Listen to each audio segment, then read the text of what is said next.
Doctor Tuhin মালিক। ধন্যবাদ সুভাষদা। যেটা দরজা খুলেছে, যদি ঢাকা সিটি কর্পোরেশনের বলা হয় যে অনির্বাচিত শাসন ব্যবস্থা থেকে নির্বাচিতদের হাতে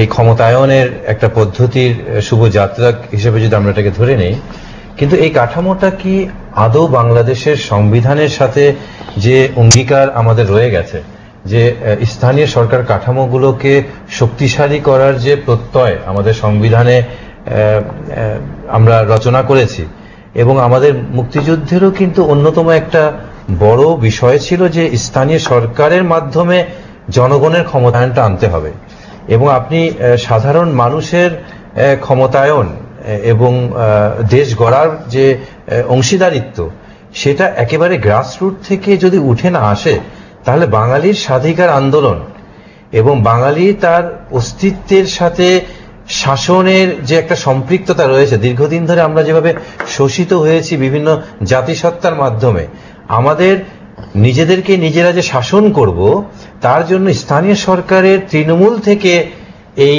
শক্তিটা উৎসারণের জন্য আমাদের সংবিধানে কিন্তু একটা বিশেষ প্রোটেকশন দেওয়া হয়েছে। স্থানীয় সরকার কাঠামোটাকে একটা আলাদা পার্ট করা হয়েছে আমাদের সংবিধানের 59 এবং 60 অনুচ্ছেদ, দুটা অনুচ্ছেদের মাধ্যমে স্থানীয় সরকারকে বলা হয়েছে যে রাষ্ট্রের প্রত্যেকটা অঙ্গে স্থানীয় সরকারকে শক্তিশালী করার প্রত্যয়টাকে আমরা গ্যারান্টেড করেছি।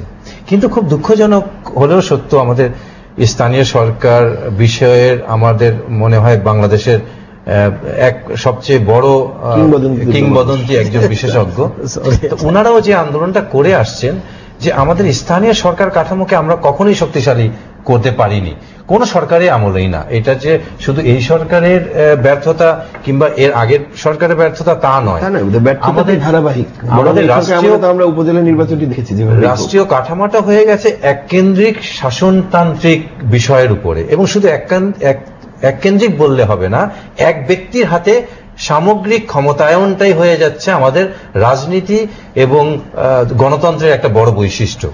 এটা থেকে কিন্তু রাজনীতিও মুক্ত না, সেই দলগুলোও মুক্ত না, এবং পার্লামেন্টেও দেখবেন যে এক ব্যক্তির শাসনেই কিন্তু স্পিকার হচ্ছে, প্রেসিডেন্ট হচ্ছে, কিংবা অন্যান্য মন্ত্রিত্ব পাচ্ছে, হয়ে এসেছে সব সময়। এখন যেটা হচ্ছে যে স্থানীয় সরকারের আমরা কিন্তু অর্গানগুলো তৈরি করা আছে, কিন্তু এই অর্গানগুলোই কখনোই আমরা শক্তিশালী করি না।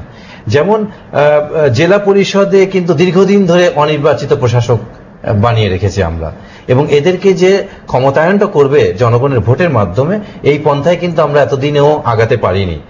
আমাদের দেখেন কাগজপত্রে 17টি দপ্তরের কাজ কিন্তু উপজেলা পরিষদের কাছে ন্যস্ত করা আছে কাগজে পত্রে, আইনে, কিন্তু আজ পর্যন্ত স্থানীয় সাংসদরা যে দলেরই হোক না কেন, তারা কিন্তু চায় না যে আপনার এই উপজেলা পরিষদের হাতে ক্ষমতায়ন হোক। তারা এটা ইন্ধন দিয়ে উপজেলা নির্বাহী কর্মকর্তার উপরে ক্ষমতাটা দিয়ে শাসনটা চালাতে চায়, এবং গম বরাদ্দ থেকে শুরু করে টিন বরাদ্দ এবং স্থানীয় সমস্ত কাজকর্ম কিন্তু তখন এমপিদের হাতে চলে আসবে। আমরা বুঝতে পেরেছি আমরা উপক্রমণিকার জায়গাটি সুভাষ সিংহ রায়।